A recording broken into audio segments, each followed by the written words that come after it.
Delighted to be here. I've actually got a bit of a quiet voice, so I hope you guys can hear me down the back. I'm going to project as much as I can. All right, let's get started. Who would like to be in the media, in the news, for the right reasons? Yes. So I always put that as a, get out clause. What I'd like you to do, I'm actually going to give you some how-to advice tonight, some good quality content. So if you want to take notes, take notes.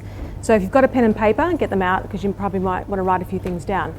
What I'd like you to do is either write down or think in your mind what your number one publicity goal is. If you could get any publicity for you and or your business, where is that? Which TV show, which radio program, which magazine, which newspaper, which blog? What is it? And either think it or write it down.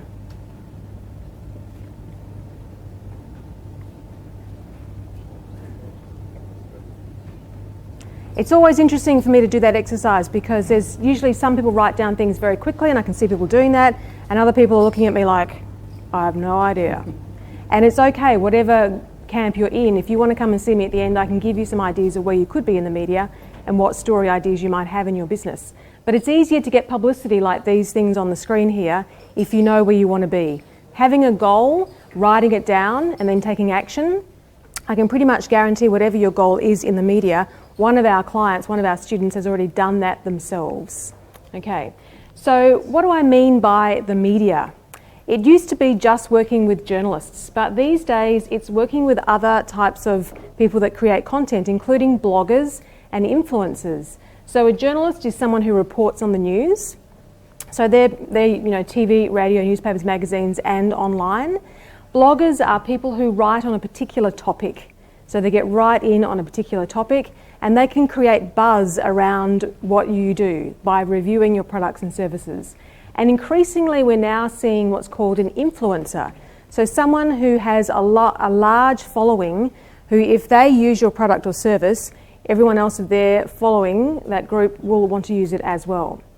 So just as an example, as an influencer, it's someone who can affect purchase decisions of people. So we're increasingly seeing big corporations in particular going after influencers, also going after traditional media, but trying to work with people who have large followings. They can be trendsetters, they can be well connected, they're sometimes celebrities, but they do have the ability to influence people's buying power. And they obviously have a large social media following, at least 10,000, but probably more than that. A great example is a lady on the Gold Coast named Elise Strawn, who has a business called My Cupcake Addiction. She used to be a Jetstar flight attendant 8 years ago. She now has the third biggest food channel in the world. And that's all through her social media following. Last year, middle of last year, she had 50,000 followers, which got her to a critical mass because when those people started telling their friends, it just exploded and she now has 4.5 million followers on social media. So you can imagine all the people in corporate world who deal with food are trying to get her to endorse their product. Huge. So why do we want to do what we're doing? Why am I here sharing some ideas about how to get publicity? There's a number of other ladies on the screen there. Oriana Angel, who works in Brisbane. Chantal Tui, who's here in Perth. Some of you may have heard of her. She works for Channel 7, Today Tonight and Sunrise. And Janine Moore in Sydney. They're all my trainers working in my business, Publicity for Profit, showing small business owners how to get publicity in the media. And I've just run a seminar this morning. I'm flying to Melbourne and Brisbane next week. I was in Brisbane, Sydney and Melbourne 2 weeks ago. So we're national, showing small business owners how to get publicity themselves without having to hire someone to do this for you. And it's actually very easy to do. So I'm a journalist by trade and I only employ journalists on my team because what we teach is from what a journalist wants, a journalist perspective. And I'm really on a mission. I'm on a couple of missions actually, and it's an exciting thing to be on a mission in your business. My first mission is actually to be the purveyor of good news. That has been my number one goal that's flown through my whole career, promoting positivity in the media. And my other goal is to disrupt the PR industry because there's so many inefficiencies, big fees, and not a lot of results. So my quick background as a journalist, I spent 10 years working as a journalist here in Australia and also in London. And when I came back from London, I got the best job you can get as a journalist, which is news editor. So I became news editor of 6PR and 96FM. I was 28, so very young to have that much responsibility. And at that age, I realised suddenly, when I had that job and I had all the responsibility come back to me, that I was probably doing the wrong thing, because I realised for the first time the impact of what I was doing. Because if there was an issue with the news bulletin or something happened, it came back to me. And I'm a bit ashamed to say that I didn't ever think about that before. Up until that point, everything was just a story. I didn't think about the people involved or the people listening to us. Until one thing happened one day. And that was a story I was covering about a traffic accident that had happened in Perth. It had closed one of the big highways, I think Tonkin Highway, on both sides. So it had a huge impact during that peak hour time. And I was reading the news bulletins on 6PR.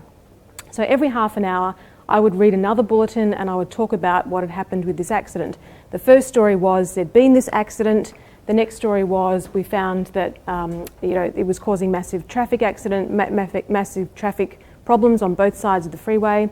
The next story was we found out it had been a fatal accident, so someone had been killed. The next story was we found out a child had been killed. It was a child who had been killed. The next story was police released the name of the child who had been killed. And that was just something that I did just as another story, because I'd done it 100 times before and it wasn't any big deal to me. Until I came out of the studio and one of my staff who I'd employed, she was 20, she was that kind of, go-getting, cutthroat, tough as nails, journo kind of personality. So I thought, tick, she's got the job. She said to me, there's some bitch woman on the phone. Just like that. And at that point I just went, God, I'm just not like you. I don't know who you are, but I'm in the wrong place. These are not my people. I had that moment of thinking this is not my kind of crowd. And then she said something that floored me. She said, I think it's the mother of the kid who was killed in the accident. Just like that. And I just went, okay. So I went into my office, I closed the door, and I had a conversation with this lady who, and I always get teary when I talk about it, because as you can imagine, she was distraught. And she was incredibly, not only absolutely devastated, but very angry with me, because I just talked about her deceased child in a story that didn't seem to matter much, and then just went on to the next story without even thinking about it. And there was a whole lot of people who didn't know that tragedy had happened, and I just told them. They knew the family and I just informed them. So can you imagine how hard that would be if you knew someone and you heard about it in the context of a bulletin and they released the name of that person? And that's what I'd just done. And I found myself with nothing to justify my position apart from to say, I'm sorry. I'm sorry I did that. So I did two things. I decided to change the news policy so we no longer release the name of people who'd been killed, because I realised it didn't serve any purpose than to hurt people. I never thought about that before, but I realised it that day. And the other thing I did was I decided to leave the profession, because I thought, I can't keep doing this for the rest of my life. I was 28 and I had my whole career ahead of me, and I thought, I just can't keep doing this. So I went off and I thought, right, what am I going to do with these 10 years of being a journalist? The only thing I thought I could do with my skill set was to go to the dark side of PR.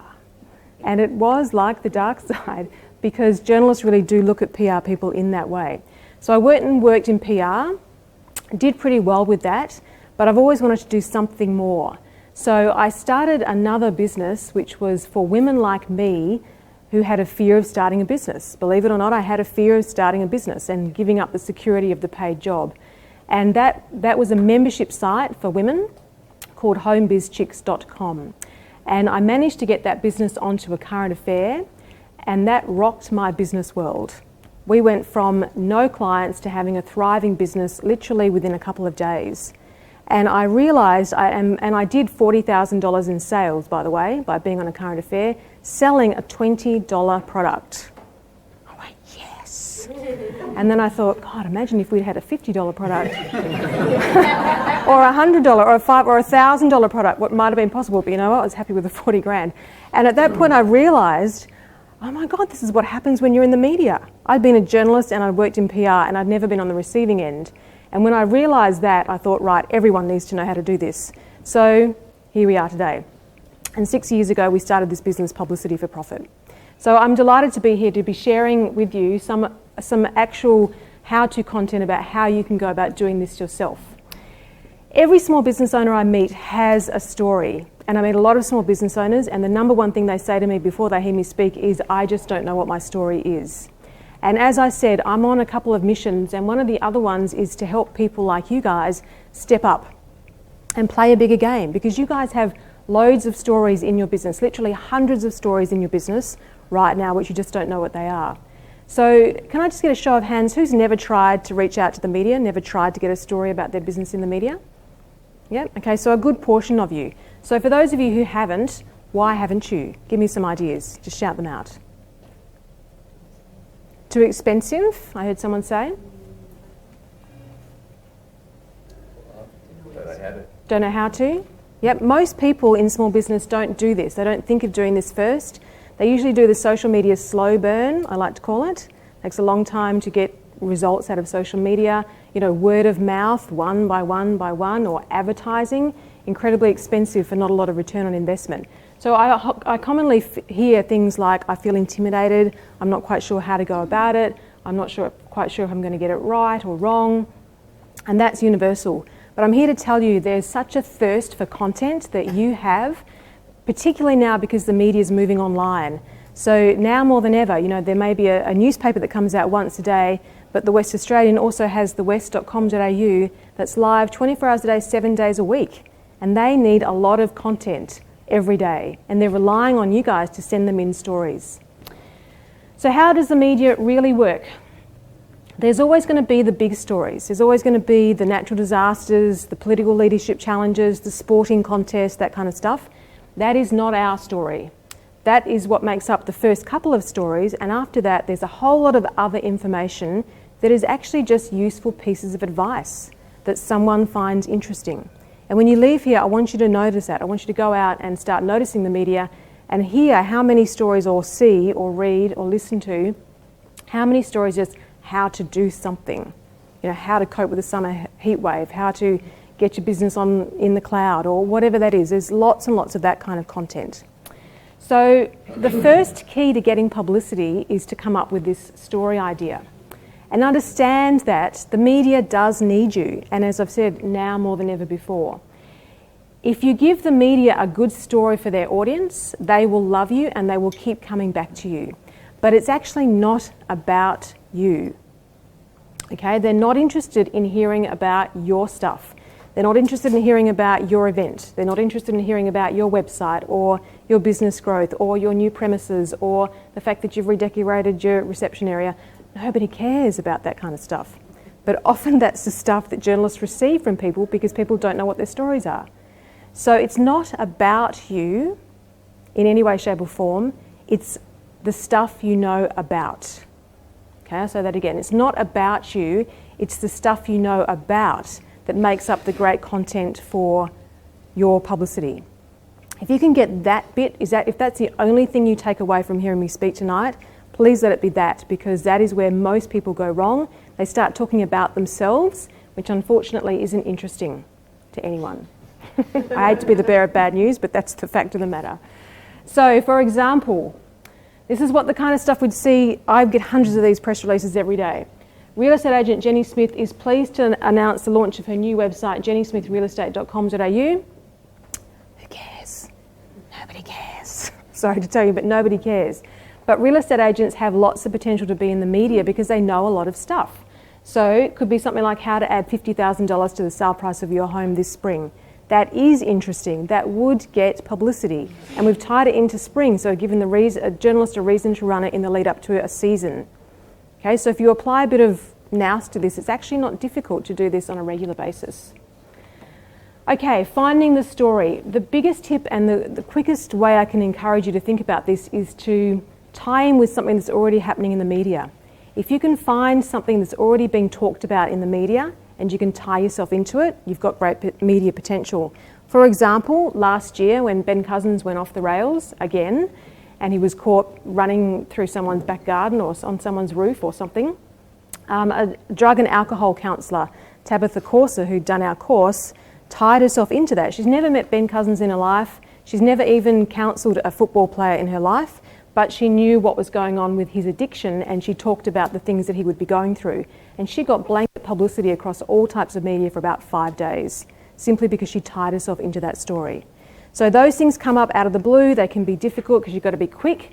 But if you are thinking about doing this on a regular basis, and I would encourage you to make a 6-month plan, 1 press release per month, 1 story idea per month for 6 months, think about what's going to be coming up, what would be happening that would ordinarily be in the news anyway. So things like Easter.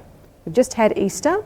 Who can share with me some ideas about an Easter story you might have seen in the media? Just give me your ideas. Chocolate what? Calories. Chocolate calories, yes, yep. No more Easter eggs. No more Easter eggs. I also saw at Christmas time there was a big story about hot cross buns being Yes. there, and that got Yes, and that was, I was with that person going, that's ridiculous. In fact, I was muttering around Woolworths. Yes, absolutely. So things that I've noticed, Save the Bilby. Has anyone noticed Save the Bilby? The Bilby is in the media every year.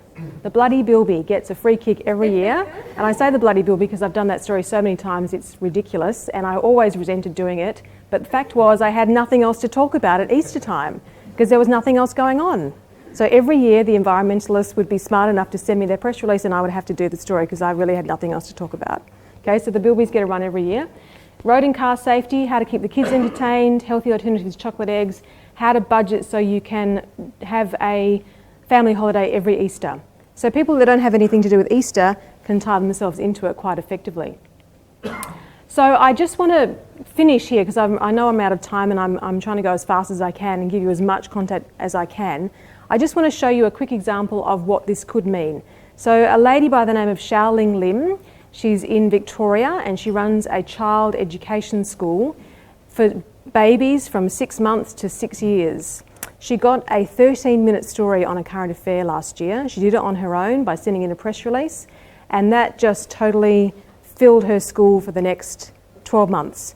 13 minutes, that was unheard of in terms of how much time she got. Usually they're about 3 or 4 minutes. Half the program was on her business. She ended up with 3,000 new hits to the website the next day. That was in one day, and 300 phone calls, and that booked out her business. So it's something you can do very effectively and very easily. So I just want to leave you with some passing thoughts on feeling inspired, and I really do feel like I'm on a mission to help people step up, and I really do want you guys to realise that you can play with the big boys when it comes to being in the media. Journalists are definitely interested in what you have to say. I love this saying. I saw it on Facebook. If you're interested, you'll do what's convenient, but if you're committed, you'll do what it takes. And I know you guys are committed, otherwise you wouldn't have come out tonight. So I hope you do realise that you've got great stories, and I hope you see the opportunities in the media to share them with other people, predominantly so you can help other people. So it's not actually about you, it's about the audience. So if you've got something of value to share to other people, it's your responsibility to tell more people about it, because you're not serving anyone by playing small and getting caught up in your own limiting beliefs about what you can and can't do. So just quickly, we've got a seminar. It's the one I actually ran this morning. It's a half a day where I obviously go into a lot more detail than I could possibly go into in 15 minutes tonight. They're at Bentley Technology Park Function Centre from 8:15 till midday. It's normally $97, but if you sign up tonight, it's $79. I've got order forms over on my table over there, and we've got 2 dates coming up, the 5th of May and the 24th of May. So I hope I have inspired you, and I just want to say thank you to Charles and the team for inviting me along tonight. I always feel very blessed to be invited to speak to groups of people and share my message, because I am, on this mission to do more, have more positive stories in the media, and help more people step up and shine. So thank you for the opportunity. If you've got questions, come see me at the end. Thank you.